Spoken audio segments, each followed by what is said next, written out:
Hallelujah, hallelujah, hallelujah. आइए वचन में से आज हम थोड़ा सीखेंगे और नए नियम में जो पुस्तक इफिसियों की जो किताब है उसको हम निकालेंगे। और आज का जो वचन का हमारा विषय है मसीह की देह में एक होना। आज वचन का विषय यही है, मसीह के देह में एक होना चाहिए। यही आज का वचन का विषय है। तो इफिसियों 4 अध्याय में 1, 2, 3 वचनों को पढ़ेंगे। पहले 3 वचनों को 4 में। सो मैं जो प्रभु में बंधुआ हुआ तुमसे विनती करता हूँ कि जिस बुलाहट से तुम बुलाए गए थे उसके योग्य चाल चलो, अर्थात सारी दीनता और नम्रता सहित और धीरज धर कर प्रेम से एक दूसरे की सह लो और मेल के बंध में आत्मा की एकता रखने का यत्न करो। एक ही देह है और एक ही आत्मा, जैसे तुम्हें जो बुलाए गए थे अपने बुलाए जाने से एक ही आशा है। Hallelujah, hallelujah, hallelujah, hallelujah. तो यहाँ पर हमने 1, 2, 3 वचनों को हम यहाँ पर ध्यान करते हैं। यहाँ पर बाइबल बताती है कि मसीह की देह में एकता के होने के लिए यहाँ पर बताया। पौलुस इन बातों को यहाँ पर सिखाते हैं। तो आज का जो वचन का हमारा विषय यही विषय है कि मसीह की देह में हमें एक होना। Hallelujah, hallelujah. यहाँ पर क्या कहता वचन का, पहले वचन में यहाँ पर वो बताता, वचन का लिखने वाला कहता है, इसलिए मैं जो प्रभु में बंदी हूं तुमसे विनती करता हूं कि जिस बुलाहट से तुम बुलाए गए थे उसके योग्य चाल चलो। तो यहाँ पौलुस ने इन बातों को बताया। कहता जिस वक्त हमने प्रभु यीशु मसीह के नाम पर विश्वास किया, भरोसा करके हम मसीह यीशु के चरणों में आए हैं, कहता जिस बुलाहट से तुम बुलाए गए हो मसीह यीशु की उसी चाल के योग्य हम चल सकते हैं। यहाँ पर पौलुस इन बातों को सिखाता है। हालेलुया। तो यहाँ पर हम देखते हैं आज क्या है कि जिस चाहत के अनुसार, जिस विश्वास को लेकर के हम मसीह यीशु में आगे बढ़ते हैं, तो आज उस विश्वास को हम देख सकते हैं। हम अपने विश्वास को देखें कि हमारा विश्वास कहाँ है, हमारी एकता कहाँ है, और जिस कार्य के अनुसार, जिस विश्वास करके हम मसीह यीशु में आगे बढ़ रहे हैं, तो हमारा वो कैसा विश्वास रहा, हम कहाँ किस तरीके से आज मसीह में चल रहे हैं। तो यहाँ पर पौलुस इन बातों को सिखाता है। यहाँ पर वो कहता है दूसरे वचन में, अर्थात सारी दीनता और नम्रता सहित और धीरज धर कर प्रेम में एक दूसरे की सह लो। तो आज हम देखते हैं क्या आज हम एक दूसरे, अगर कोई कमजोर है क्या हम उसकी मदद करते हैं, या अगर कोई हमारे बारे में या आपके बारे में कोई उल्टी सुल्टी बात बोलता है, क्या हम उन लोगों के लिए प्रार्थना करते हैं?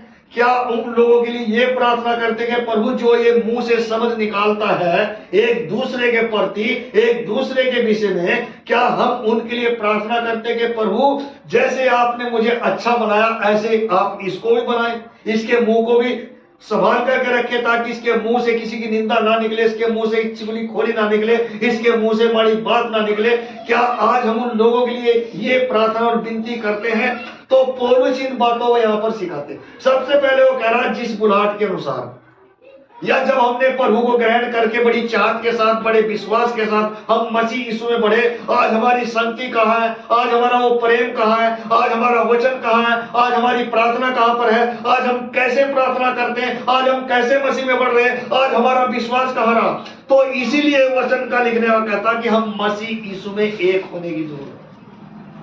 तो क्या कहता वचन का लिखना यहाँ पर कहता, फिर वो दूसरे वचन में उसने यहाँ पर सब क्लियर कहा, कहता अर्थात सारी दीनता और नम्रता सहित और धीरज धरकर प्रेम में एक दूसरे की सह लो। तो आज वो प्रेम है नहीं, बल्कि उस प्रेम को जगाना जो प्रभु ने आज से 2023 से पहले इस पूरे संसार के लिए, आप सब के लिए वो ऐसा बड़ा प्रेम करके दिखाया। और इस संसार में, आसमान के नीचे, धरती के ऊपर, लोगों के बीच में ऐसा कोई भी मनुष्य नहीं जो ऐसा प्रेम करके दिखाए, इतना बड़ा प्रेम करके दिखाए। वो सिर्फ प्रभु यीशु मसीह ही ने प्रेम करके दिखाया। और परमेश्वर ने अपने इकलौते पुत्र को धरती पर इसीलिए भेजा कि मसीह यीशु में तुम एक रहो और दीनता के साथ रहो रहो, जिस बुलाहट के अनुसार आप बुलाए गए उसी बुलाहट के अनुसार मसीह यीशु में चलते रहो। तो यहाँ पर बाइबल हमें यही बताती, बाइबल हमें यही सिखाती कि आज हम कौन से प्रेम के साथ चल रहे हैं।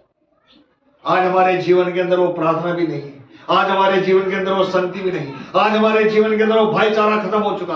आज हम एक दूसरे के साथ बैठना भी नहीं चाहते। लेकिन प्रभु ने सिखाया है कि अपने पड़ोसियों के साथ भी प्रेम रखो, अपने दुश्मनों के साथ भी प्रेम रखो। एक दिन वचन पढ़े थे बाइबल में से, वहां पर लिखा था, अगर तेरा बैरी प्यासा है या तेरा बैरी भूखा है तो उसको पानी पिला, उसको खाना खिला। अगर तुम ऐसा करोगे तो उस प्रेम को प्रकट करोगे जो प्रभु ने इस पूरे संसार के लिए और आपके लिए करके दिखाया।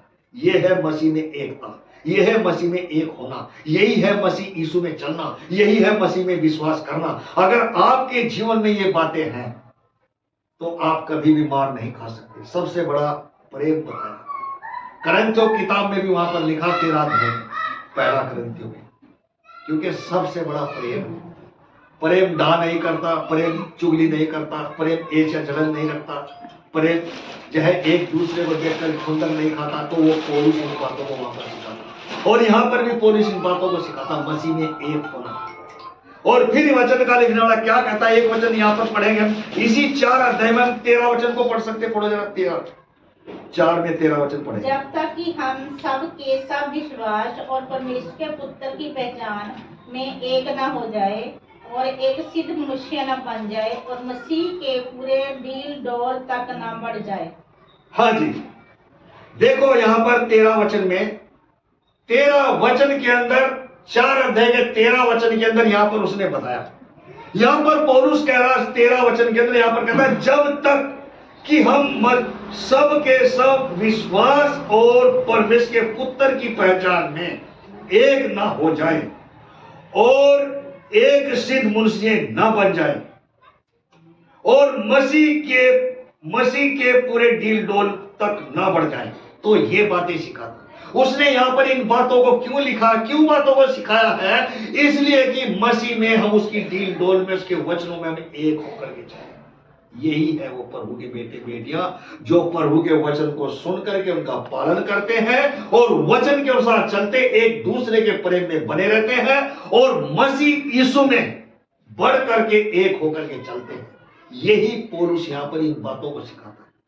पहले वचन में वो कहता है कि जिस बुलाहट के अनुसार, जिस कार्य के अनुसार, जिसके लिए आपको चुना गया, जिसके लिए आपने विश्वास किया है, क्या आज वो विश्वास आपका है? क्या उस विश्वास के साथ आप बढ़ रहे हो? तो आज हमें मसीह यीशु में एक होकर के चलने की जरूरत है। मसीह यीशु में एक होकर के चलने की जरूरत है। तभी वचन का लिखना यहाँ पर कहता है, यहाँ पर वचन का लिखना इन बातों को सिखाता है, इन्हीं बातों को बताता। पौलुस आज इन बातों को जिक्र करता है, इन बातों को सिखाता है। इस खत के अंदर, इस पत्री के अंदर, इस पुस्तक के अंदर ने लिख करके बताया है कि क्या उस विश्वास में, उस पहचान के अंदर मनुष्य में सिद्ध बनकर बन जाए और पूरे दिल डोल तक बढ़ जाए। तो आज अपने आप को आप जांच करके देखें, आज अपने आप को परख करके देखें, क्या आप डील डोल में, मसीह के डील डोल में बढ़ रहे हैं? लूका में एक दिन हम वचन को पढ़े थे, बाइबल में यहाँ पर लिखा था मसीह डील डोल में बढ़ता चला गया, मनुष्य में बढ़ता चला गया, उसके अनुग्रह में बढ़ता चला गया। हालेलुया। तो इसलिए वचन का लिखना यहाँ पर क्या कहता, फिर वो इसमें, इसी में 15 वचन भी पढ़ सकते हैं। इसी पुस्तक, इसी अध्याय में हम 15 वचन पढ़ेंगे। आज ही पढ़ो। वरन प्रेम में सच्चाई से चलते हुए सब बातों में उसी में जो सिद्ध है अर्थात मसीह में बढ़ते जाए। हाँ जी, उसने यहाँ पर बता, पौलुस 15 वचन के अंदर इन बातों को सिखा। इन बातों को क्यों वो सिखाता? आज वो प्रेम, वो मसीह में बढ़ना, प्रभु में बैठ करके प्रार्थना करना, उसके नाम को ऊंचा करना, आज वो कहा गया। आज यहाँ पर बाइबल हमें सिखाती, वचन यहाँ पर कहता है, वरन प्रेम में सच्चाई से चलते हुए सब बातों में उसमें जो सिर है अर्थात मसीह में बढ़ते जाए। उसने यहाँ पर बताया, कहता जो मसीह में है उसमें बढ़ते जाओ। जो सिर है, सिर यीशु मसीह का दर्शाएगा, वो हमारा परमेश्वर है, वो हमारा जिंदा खुदा है। तो आज हमें मसीह में बढ़ने की जरूरत है। आज हमें मसीह में बढ़ने की जरूरत। हमारा एकता कहाँ गया? हमारा मसीह का प्रेम जो उसने करके दिखा वो प्रेम कहाँ है? हालेलुया। आज हमें मसीह में एक होने की जरूरत है। हमारा प्रेम जो है मजबूत होना चाहिए मसीह के अंदर। तब यहाँ पर वचन का लिखना कहता, इसी पुस्तक में चार वचन को पढ़े।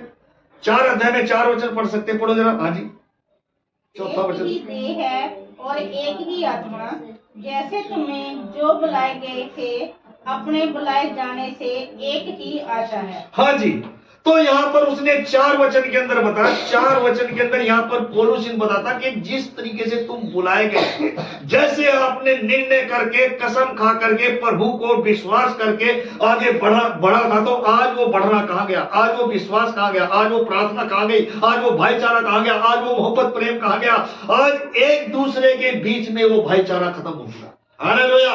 लेकिन प्रभु शुरू से लेकर के आखिर तक इन्हीं बातों को सिखाता रहा, इन्हीं बातों को अपने शागिर्दों को, अपने चेलों को और उन विश्वासियों को, चर्च में जो उसके पास संगति में आते थे, सब बातों को यही सिखाता था कि भाईचारे में, मोहब्बत प्रेम में, संगति और भक्ति के अंदर और एक मसीह में एक होना। हालेलुया। तो यहाँ पर वचन का लिखना इन बातों को सिखाता है। और फिर यहाँ पर वो क्या कहता, उसने यहाँ पर बताया, चौथे वचन को पढ़े थे, एक ही देह है और एक ही आत्मा, जैसे तुम्हें जो बुलाए गए थे अपने बुलाए जाने से एक ही आशा है। देखो उसने यहाँ पर बताया, एक ही आशा, एक ही विश्वास, एक ही यीशु मसीह, एक ही आत्मा, एक ही पुत्र, एक ही परमेश्वर, और मसीह में तुम भी एक ही। हालेलुया। तो आज एकता, हमारी एकता मसीह यीशु में एकता मजबूत होनी चाहिए। हालेलुया। सबसे पहले मसीह में विश्वास, जिस बुलाहट के अनुसार आपको बुलाया गया और जैसे जिस कारण आपने विश्वास किया, उस विश्वास को मजबूत बनाए और बुलाहट के अनुसार चले और मसीह यीशु में एकता बनाए रखे, एकता बनाए रखे। हालेलुया। तो यहाँ पर वचन का, फिर तीसरा वचन क्या कहता है? यहाँ पर ऊपर पढ़ देंगे तीसरे वचन को। हाँ जी, तीसरा वचन, और मेल के बंधन में आत्मा की एकता रखने का जतन करो। हाँ जी, उसने यहाँ पर बताया। वहां पर कहता, तीसरे वचन में यहाँ पर कहता, और मेल के बंधन में आत्मा की एकता रखने का यत्न करो। उसने यहाँ पर बताया, प्रभु में बढ़ते जाओ, प्रभु के प्रेम में बढ़ते जाओ, आत्मा में एक होकर के चलते रहो। तो इसीलिए पौलुस इन बातों को सिखाता। तो यहाँ पर वो क्या कहता वचन, और अगर एक वचन हम और पढ़े बाइबल में से, भजन संहिता 17 अध्याय में हम 3 वचन को पढ़ सकते। दाऊद वहां पर क्या कहता है, दाऊद के विषय में क्या वहां पर कहता है, उसमें भजन संहिता 17 अध्याय में 3 वचन को पढ़ सकते हैं। तूने मेरे हृदय को जांचा है, हाँ जी, तूने रात को मेरी देखभाल की, तूने मुझे परखा, परंतु कुछ भी खोटापन नहीं पाया। हाँ जी, मैंने ठान लिया है कि मेरे मुंह से अपराध की बात नहीं निकलेगी। यहां पर हम देखते भजन संहिता 17 अध्याय और 3रा वचन। यहां पर वो कहता कि प्रभु जो है अपने लोगों के हृदय को जांचता है, और दाऊद इन बातों को कहता, वहां दाऊद इन बातों को कहता है। यहां पर क्या कहता है इस 3रे वचन के अंदर, तूने मेरे हृदय को जांचा है, तूने रात को मुझे देखा है। हालेलुया। अभी कहीं हम क्या करते, रात को काम से हारे थके आएंगे और चुप करके खाना खाएंगे और ये नहीं सोचेंगे कि परमेश्वर ने पूरे दिन मेरी मदद किया, मेरी सहायता किया और पूरे दिन के अंदर मुझे अच्छी सेहत, अच्छी तंदुरुस्ती दिया, मेरा चलना फिरना उठना बैठना प्रभु ने अपनी हजूरी के अनुसार किया। उन बातों को हम भूल जाते हैं, और जो शरीर के ऊपर प्रभु ने हमारे शरीर के ऊपर जो कपड़े दिए उन चीजों को हम भूल जाते हैं, और जो भरपेट भोजन परमेश्वर देता उस चीज को भी हम भूल जाते हैं। लेकिन यहाँ पर इन बातों को हम देखते, दाऊद इन बातों का जिक्र करता, कहता तू रात को भी मुझे ध्यान दे। हालेलुया। अगर हम अपने बिस्तर पर लेटने से पहले प्रभु को धन्यवाद देते हैं या उसकी महिमा करते हैं, उसकी बड़ाई करके हम जब लेटते हैं, तो यहाँ पर वो वचन का लिखना कहता, तूने मेरे हृदय को जांचा है। हालेलुया। और जब आप ऐसा करोगे तो प्रभु आपके हृदय को जांचेगा, आपके मन को परखेगा, और फिर रात को भी वो आपको देखेगा, और देखने के बावजूद फिर आपके हृदय को जांच कर कहेगा, मेरे बेटे मेरी बेटी ने मुझको धन्यवाद दिया, मुझसे प्रार्थना किया है, और जो कुछ इसने किया मैं इसके बदले प्रतिफल दूंगा। हालेलुया। तो अगर आप ऐसा करोगे तो समझ लो मसीह में एक होकर के चल रहे। यहाँ पर पुराना नियम भजन 7 यहाँ पर मैं लिखता, उसने यहाँ पर बताया, यहाँ पर वो कहता, फिर कहता है यहाँ, तूने मुझे परखा परंतु कुछ भी खोटापन नहीं पाया। मैंने ठान लिया है कि मेरे मुंह से अपराध की बात ना निकली। देख लो, कहता मेरे मुंह से चुगलीखोरी, अपराध की बातें, एक दूसरे एशिया जलन, ये बातें कभी उसके हृदय में, उसके मन में कभी नहीं आएगी। हालेलुया। और आज वो बातें हमारे जीवन के अंदर हैं, बड़ी हुई है, और जब तक उन बातों को आप बाहर नहीं निकालोगे, जब तक आप तौबा करके पश्चाताप करके जिस बुलाहट के अनुसार आप बुलाए गए, और जिस मन से, जिस हृदय से आपने मसीह में विश्वास किया, उस विश्वास को मजबूत बना करके मसीह यीशु की बुलाहट के अनुसार नहीं चलोगे तो मसीह में एक होना तुम्हारा मुश्किल नामुमकिन। मसीह में एक होना हमें जरूरी है, हमारे विश्वास को मजबूत बनाना जरूरी है, हमारा आपका चलना फिरना, आपका उठना बैठना। और यहाँ पर बाइबल बताती कि वो हृदय को जांचने वाला परमेश्वर है।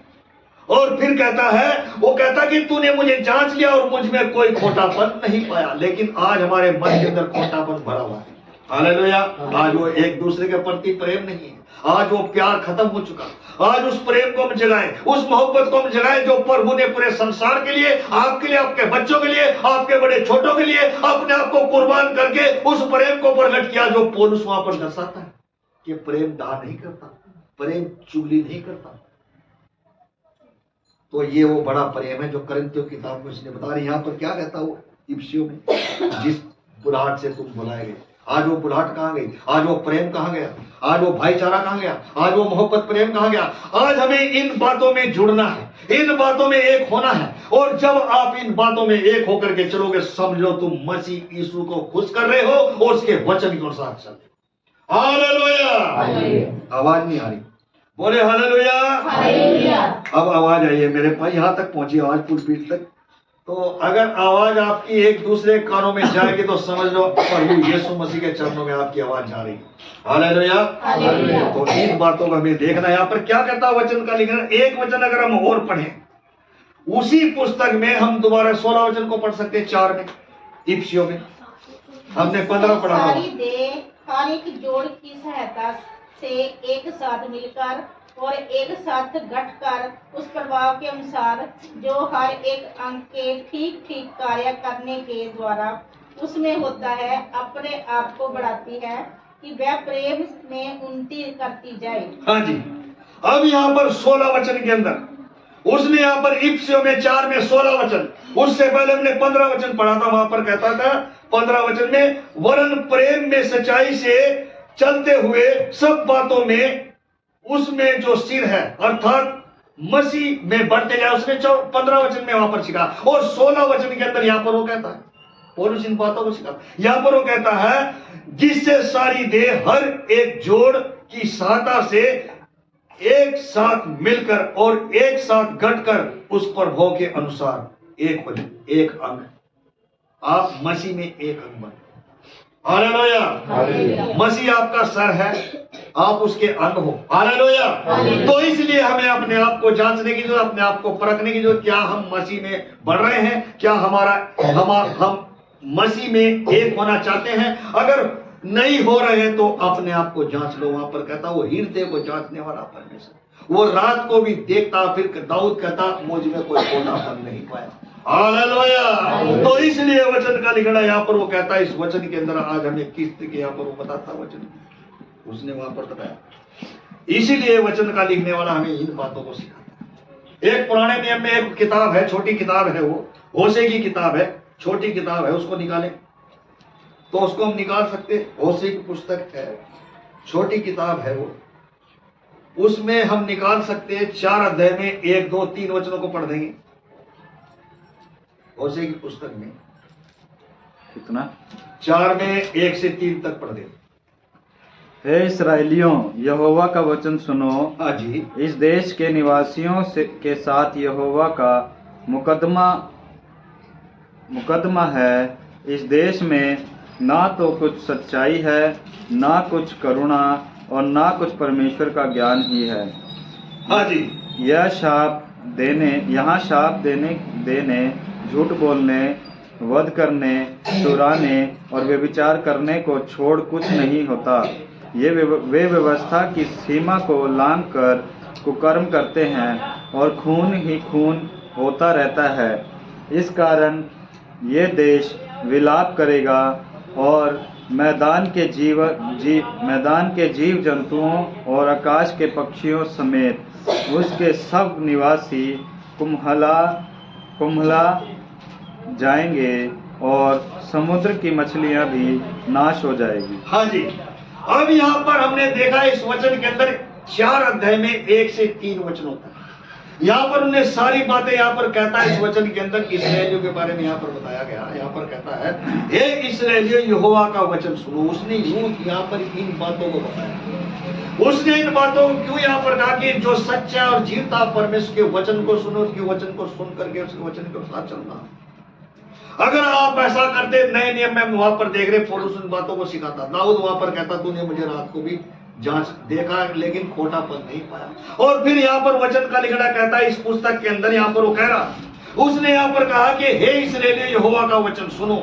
आज बहुत सारे प्रभु के बेटे बेटियां वचन को सुनते लेकिन वचन को साथ नहीं चलते, और फिर कहते आपने जो प्रार्थना किया था हमारे बिगड़े काम तो ठीक नहीं हुए, हम कैसे मसीह पर विश्वास करें, हम कैसे वचनों पर चले। और जब तक इंसान विश्वास नहीं करेगा, जब तक तौबा नहीं करेगा, जब तक वो मसीह यीशु में एक नहीं होकर के चलेगा और जिस बुलाहट के अनुसार बुलाएगा, और जब आपने प्रभु को ग्रहण किया था, जिस प्रेम के साथ किया था, जिस विश्वास के साथ किया था, वो प्रेम, वो मोहब्बत प्रेम कहा गया। तो इसलिए जब इन बातों के अनुसार नहीं चलेंगे तो आपकी प्रार्थना स्वर्ग में सुनी नहीं जाती।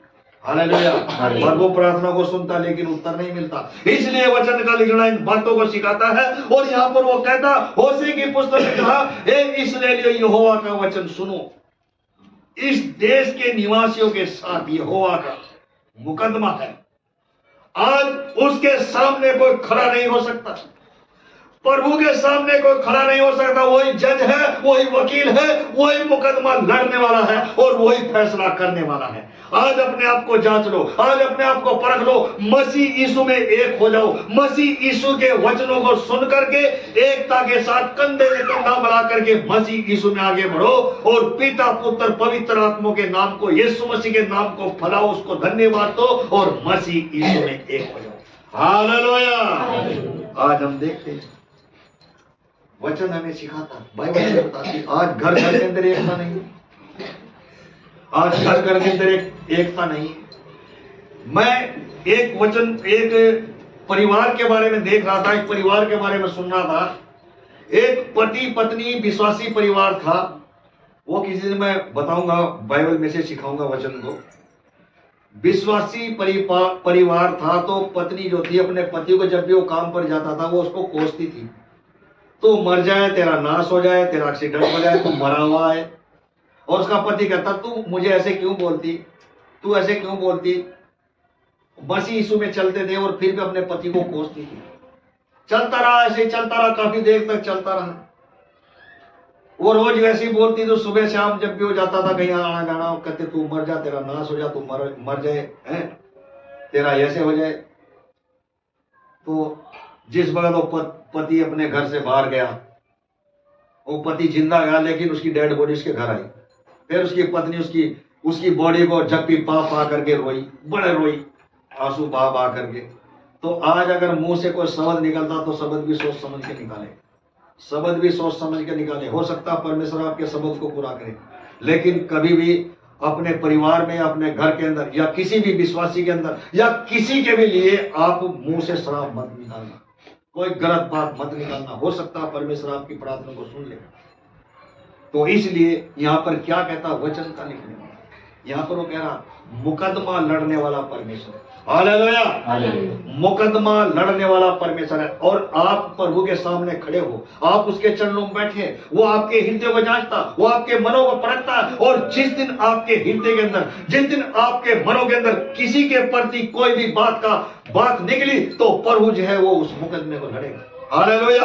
और एक दिन फिर वहां पर जो है वो सजा देगा। हालेलुया। तो इसलिए वचन का लिखना कहता है, क्यों वहां पर कहता है, हे इस्राएलियों परमेश्वर का वचन को सुनो। परमेश्वर ने जगह जगह पर अपने सेवकों को, अपने दासों को इसीलिए खड़ा किया कि जो वचन को नहीं सुनते, वचन को सुन करके विश्वास करें, भाईचारे मोहब्बत प्रेम के अंदर बने रहे और मसीह यीशु में एक होकर चले। वहां पर इफिसियों की किताब में हम देख रहे थे, हमने वहां पर यही बातों को सीखा। और फिर यहाँ पर क्या कहता है वचन का लिखना, इसमें कहता दूसरे वचन में, होशे में 4 अध्याय 2 वचन, यहां श्राप देने, झूठ बोलने, वध करने, चुराने, व्यभिचार करने को छोड़ कुछ नहीं होता। कुछ नहीं, यहाँ पर कहता ये सब चीजें संसार के धरती के ऊपर है, लोगों के बीच में लोग कर रहे हैं इन बातों को लेकर के लोग कर रहे हैं। और इन बातों से जितना बच करके चलोगे, जितने अपने हृदय को, अपने मन को प्रभु के लिए साफ करके चलोगे, मसीह में एक होकर के चलोगे, तो प्रभु आपसे प्रसन्न होकर के वो स्वर्ग के द्वार खोल करके आपके लिए ऐसा द्वार खोलेगा, आपके लिए ऐसा एक आशीष लेकर के आएगा कि आप बयान भी नहीं कर सकते कि परमेश्वर आपके लिए क्या कर रहा है। Hallelujah, hallelujah. तो इसलिए वचन का लिखना यहाँ पर फिर तीसरा वचन कहता है, वहां उसका दूसरा हिस्सा दूसरे का, यहां पर कहता होता है, यहां पर कहता कुछ छोड़ नहीं होता, वह व्यवस्था की सीमा को लांघकर कुकर्म करते हैं और खून ही खून होता जाता है। आज हो रहा है संसार में, एक देश दूसरे देश के ऊपर चढ़ाई कर रहा, आज ये बातें हो रही, एक दूसरे का कत्ल कर रहा, कोई बम चला रहा है, कोई तलवारें चला रहा है, कोई तीर चला रहा है, कोई परमाणु बम छोड़ रहा, तरह तरह की बातें इस दुनिया में, संसार में हो रही हैं। लेकिन बाइबल हमें सिखाती, वचन यहां पर क्या कहता, तीसरा वचन यहां पर कह रहा था, इस कारण हे देश विलाप करेगा। फिर कहता इस कारण ये देश विलाप करेगा और मैदान के जीव जंतुओं और आकाश के पक्षियों समेत उसके सब निवासी कुमला जाएंगे, कहलाएंगे, कुमला जाएंगे उस पीड़ा से, उस दर्द से जो इस धरती के ऊपर हो। लेकिन आज यहाँ पर वचन का लिखना कहता, हे इस्राएलियों, हे प्रभु के बेटे और बेटियों, जिस बुलाहट से तुम बुलाए गए और जब आपने प्रभु को ग्रहण किया, तो उसके वचन को सुन करके उसके वचन के अनुसार चलो, मसीह में एक होकर के चलो, तो प्रभु आपसे प्रसन्न होगा। लेकिन उसने यहां पर कहा, कहता कि जो मछलियां हैं, समुद्र की मछलियां, वो भी नष्ट हो जाएंगी उस दौरान। हालेलुया। आज हमें अपने आप को मसीह में एक होकर के चलना, जिस बुलाहट के अनुसार आप बुलाए गए और जब आपने मसीह को ग्रहण किया, विश्वास किया, उसी विश्वास को दृढ़ करके, मजबूत करके मसीह यीशु में एक होना। हालेलुया। मसीह में एक होना। पढ़ेंगे इसी पुस्तक में 4 में 6 वचन पढ़ सकते, पढ़ो जरा, इसी पुस्तक में 4 में 6 वचन पढ़ सकते। मेरे ज्ञान के ना होने से मेरी प्रजा नष्ट हो गई, तूने मेरे ज्ञान को तुच्छ जाना है, इसीलिए मैं तुझे अपना याजक रहने के अयोग्य ठहराऊंगा। हाँ जी, इसीलिए कि तूने अपने परमेश्वर की व्यवस्था को तज दिया है, मैं भी तेरे बाल बच्चों को छोड़ दूंगा। यहाँ पर वो कहता है इस वचन का लिखा, तभी उसने पहले वचन में, यहाँ पर चौथे वचन में, पहले चौथे अध्याय के अंदर पहली लाइन में यहाँ पर बताया, हे इस्राएलियों परमेश्वर के वचन को सुनो, यहोवा के वचन को सुनो।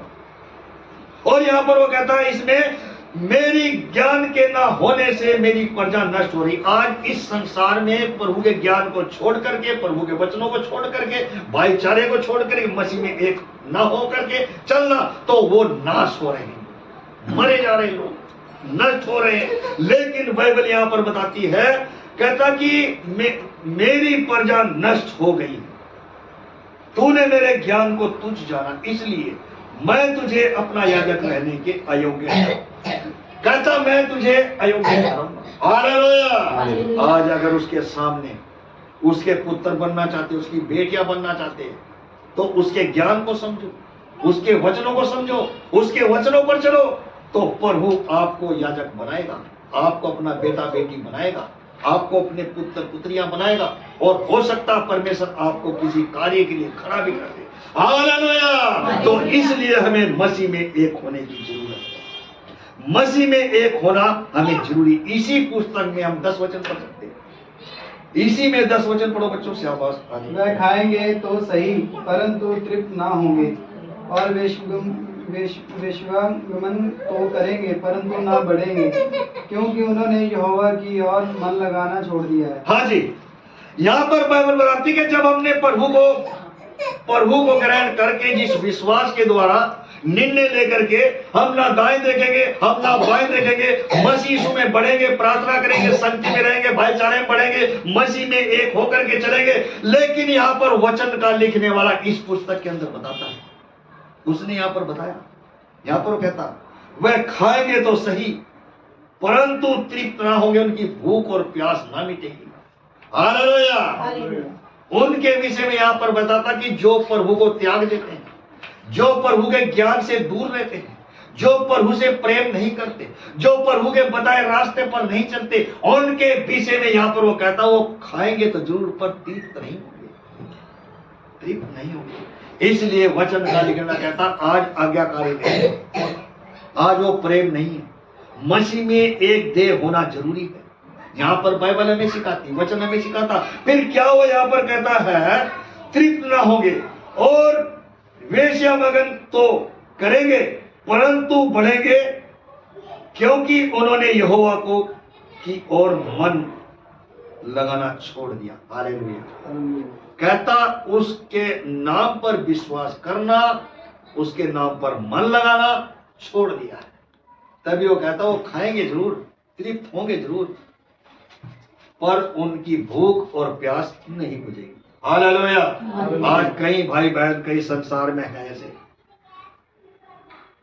है जी, प्रभु के वचन से दूर है, संगति से दूर है, मसीह में एक नहीं होना चाहते, प्रभु का प्रेम खत्म हो चुका और आज वो दुखी परेशान है। तो आज हमें अगर प्रभु से आशीष पाना या बरकत पाना, मसीह यीशु में एक हो जाए। हालेलुया। अपने आप को उसके हाथों में सौंप दो, सारे धंधे छोड़ दो, संसार की सारी माड़ी बातें छोड़ दो और मसीह यीशु में एक हो जाओ, तो प्रभु आपके संग रहेगा और आपको बढ़ाएगा और आपकी प्रार्थना को सुन करके उत्तर और जवाब भी देगा। तो इसलिए वचन का लिखना इन बातों को सिखाता है। एक और अध्याय निकालेंगे हम, भजन संहिता निकालो बच्चों, भजन संहिता 18 अध्याय, उसका 5 और 6 वचन को पढ़ सकते हैं। 18 में 5 और 6 वचन पढ़ेंगे बच्चों, शाबाश। जिसको मिल जाए पढ़ सकता, 5 और 6 को। 18 अध्याय भजन संहिता। पताल की रस्सियां मेरे चारों ओर थी और मृत्यु के फंदे मुझ पर आए थे। अपने संकट में मैंने यहोवा परमेश्वर को पुकारा। हाँ जी। मैंने अपने परमेश्वर की दुहाई दी और उसने अपने मंदिर में से मेरी बातें सुनी और मेरी दुहाई उसके पास पहुंचकर उसके कानों में पड़ी। हाँ जी, यहां पर उसने बताया 5 और 6 वचन के अंदर 18 अध्याय में यहां पर कहता है जो प्रभु को पुकारते हैं, जो दंडवत करते हैं और जो उस प्रेम में बने रहते हैं, जो उसके आज्ञाकारी बने रहते हैं, उसके वचनों को सुन करके वचनों के साथ चलते हैं, यहाँ पर प्रभु प्रार्थना सुनने वाला परमेश्वर है। यहाँ पर वचन का लिखने वाला कहता है कि यहाँ पर कहता पाताल की रस्सियां मेरे चारों ओर थी और मुर्दे के फंदे मुझ पर आए थे। यहां पर कहता कि मैं चारों तरफ से घिरा हुआ था, रस्सियों से झगड़ा हुआ था, लेकिन यहां पर 6ठे वचन के अंदर कहता अपने संकट में मैंने यहोवा परमेश्वर को पुकारा। जब संकट आपके ऊपर आता है, जब दुख आपके ऊपर आती है, जब मुसीबत आपके ऊपर आता है, तो उस सच्चे और जीते परमेश्वर को पुकारो जिसने इस पूरे संसार की रचना किया है। और जिस वक्त आप उसको एक मन से पुकारोगे, एक तन होकर के पुकारोगे और सच्चे हृदय से पुकारोगे, आत्मा और सच्चाई के साथ उसको पुकारोगे, तो परमेश्वर आपकी प्रार्थना को सुनेगा। हालेलुया। परमेश्वर आपकी प्रार्थना को सुनेगा और मसीह यीशु में प्रभु आपको मजबूत बनाएगा।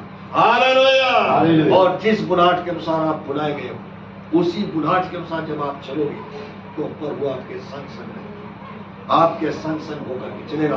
तो फिर वचन का लिखना इन बातों को सिखाता। फिर वो क्या कहता है इसमें, यहां पर वो कहता, मैंने अपने परमेश्वर की दवाई दी और उसने अपने मंदिर में से मेरी बातें सुनी। कहता जो परमेश्वर के बेटे बेटियां उसके चरणों में बैठ करके उसकी दवाई देते हैं, उसको पुकारते हैं, उससे प्रार्थना करते हैं, उससे विनती करते हैं, तो परमेश्वर अपने स्वर्ग में से, परमेश्वर अपने मंदिर में से उनकी प्रार्थना को सुनता है और सुन करके उनको उत्तर और जवाब देता है। हालेलुया। आज हम अपने आप को जांच करके देखें, आज हम अपने आप को परख करके देखें, क्या आप प्रभु को पुकारते हैं? क्या वो प्रेम कहाँ गया जब आपने प्रभु को ग्रहण किया था? आज वो मोहब्बत और प्रेम, वो विश्वास कहाँ गया?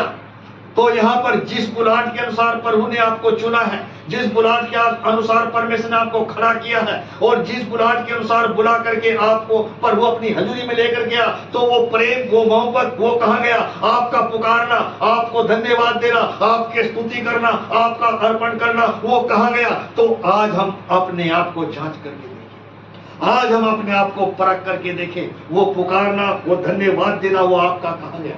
हालेलुया। जो पहला सा प्रेम कहाँ गया?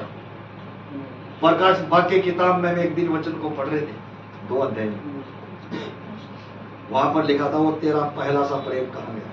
हालेलुया।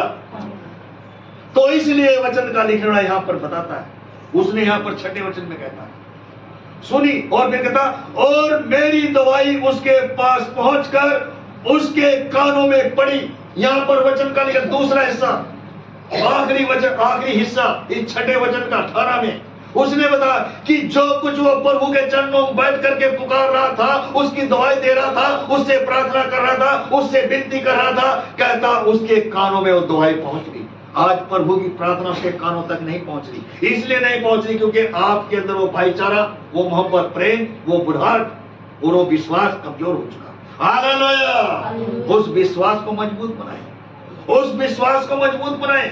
मसीह यीशु में एक होकर के चले तो प्रभु आपके संग होकर के चलेगा। हालेलुया।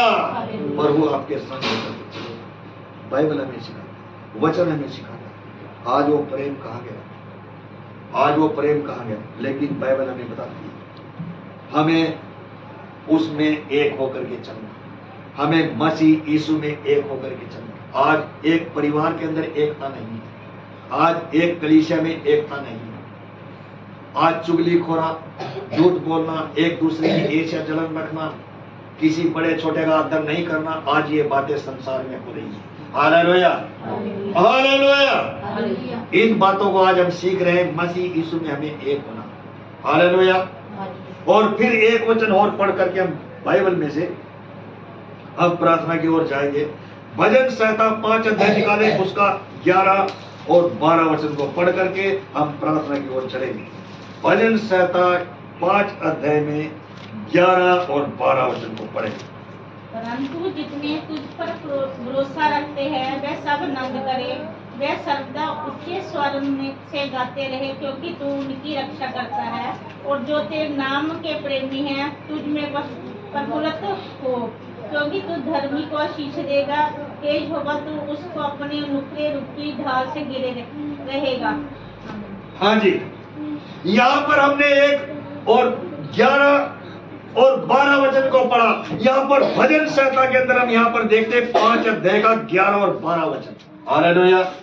यहाँ पर उसने बताया, परंतु जितने तुझ पर भरोसा रखते हैं वे सब आनंद करे। हालेलुया।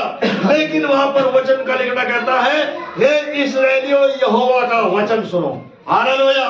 पर जो वचन को सुन करके प्रभु के नाम पर विश्वास करके उसके नाम पर भरोसा करके चलते हैं, मसीह यीशु में एक होकर के चलते, तो यहाँ पर बाइबल बताती वो मसीह, वो परमेश्वर में आनंद करेंगे, वो परमेश्वर में प्रतिफलित होंगे, वो जो कुछ खाएंगे उससे तृप्त होंगे। लेकिन वहां पर लिखा था तो खाएंगे तो जरूर, वो तृप्त नहीं होंगे। उनके लिए बता जो आज्ञाकारी नहीं है, और जो वचन को सुन करके उसके वचन के अनुसार चलते हैं वो खाएंगे भी और तृप्त भी होंगे। हालेलुया। और यहाँ पर वचन का लिखना 11 वचन में कहता है, भजन संहिता 11 उसने यहाँ पर बताया, परंतु जितने तुझ पर भरोसा रखते हैं वह सब आनंद करें। वह सर्वदा ऊंचे स्वर से गाते रहे, क्योंकि तू उनकी रक्षा करता है। हालेलुया। कहता ऊंचे स्वर से उसकी महिमा करते रहे, उसको पुकारते रहे, उसकी बड़ाई करते रहे। और फिर यहां पर बाइबल बताती है कि वो उनकी रक्षा करने वाला परमेश्वर है, वो उनकी सहायता करने वाला परमेश्वर है, वो उनकी मदद करने वाला परमेश्वर है, वो दुख में भी उनके साथ रहने वाला परमेश्वर है, वो सुख में भी उनके साथ रहने वाला परमेश्वर है। तो प्रभु जो है इन बातों के पीछे में यहां पर सिखाता है। और फिर 12 वचन पढ़ दो बच्चों, शाबाश। 12 वचन। क्योंकि तू धर्मी को आशीष देगा। हाँ जी। ये यहोवा तू उसको अपने अनुग्रह रूपी ढाल से घेरे रहेगा। हाँ जी। उसने यहां पर बताया कि जो प्रभु के बेटे बेटियां जो उसकी आज्ञा के अनुसार चलते, उसके बताए रास्ते पर चलते, और वहां पर कहता है हे इस्राएलियों उसका वचन को सुन, जो वचन को सुन करके उस भाईचारे में आज्ञाकारी में बने रहते हैं। यहां पर वचन का लिखने वाला कहता 12 वचन में, क्योंकि तू धर्मी को आशीष देगा, हे यहोवा तू उसको अपने अनुग्रह रूपी। फिर कहता है क्या कहता, अनुग्रह रूपी, क्योंकि तू धर्मी को आशीष देगा, हे यहोवा तू उसको अपना अनुग्रह रूपी है। यहां पर परमेश्वर कहता हूं अनुग्रह करने वाला परमेश्वर, दया करने वाला परमेश्वर, आशीष देने वाला, बरकत देने वाला परमेश्वर है। हालेलुया। एक वचन और पढ़े, 16 अध्याय निकाले, उसमें 16 अध्याय निकालेंगे और उसका 11 वचन पढ़ करके हम प्रार्थना करेंगे। आप कहोगे आगे वचन पढ़ रहे हैं, लेकिन 16 में 11 वचन पढ़ो। हाँ जी, 16 में भजन सहता। तू मुझे जीवन का रास्ता दिखाएगा, तेरे निकट आनंद की भरपूरी है। हाँ जी। तेरी दाहिने हाथ में सुख सर्वदा बना रहता है। 16 में 11 वचन यहां हमने पढ़ा। भजन सहता 10 है, 10 11 लिखा, 11 भजन संहिता 11 16 अध्याय 11 वचन मिल गया। मुझे जीवन का रास्ता दिखाएगा, तेरे निकट आनंद की भरपूरी है। हाँ जी। और तेरे दाहिने हाथ में सुख सर्वदा बना रहता है। यहां पर बाइबल बताती है 16 अध्याय 11 वचन भजन संहिता में, यहां पर कहता तू मुझे जीवन का रास्ता दिखाएगा, तेरे निकट आनंद की भरपूरी। हालेलुया। कहता उसके निकट जो आता है, उसके चरणों में जो आता है, वो आनंद की भरपूरी से भर जाता है। और परमेश्वर उसको जब वो खाता है तो उसको तृप्त कर देता है। हालेलुया। तो उसके बताए रास्ते पर चलने की जरूरत मिल गया। 16 वचन 16 अध्याय में वो अलग है, मेरी अलग है। 11 वचन है ना, मेरे में 10 है। तो यहां पर वचन का लिखने वाला कहता है इन पुस्तकों में, इस अध्याय में उसने यहां पर बताया। हालेलुया। कहता उसके पास आनंद की भरपूरी है। किसके पास? जो प्रभु की हजूरी में आता है। हालेलुया। जो मसीह यीशु में एक देह होकर के चलता है और मसीह के बताए रास्ते पर चलता है। आज ये बातें आज हमने बाइबल में सीखी हैं। किस किस को समझ में आया वचन? अच्छा, सबको समझ में आ गया। आज का वचन का विषय है मसीह में एक देह में होना चाहिए। हालेलुया। वचन का विषय यही था। और इफिसियों की पुस्तक में बड़े अक्षरों में वहां पर लिखा है, 4 अध्याय के ऊपर मोटे मोटे अक्षरों में लिखा होगा, वहां लिखा है मसीह की देह में एक था। हालेलुया। तो आज का जो वचन का विषय हमारा यही था। प्रभु आप सबको इन वचनों के द्वारा आशीष दे और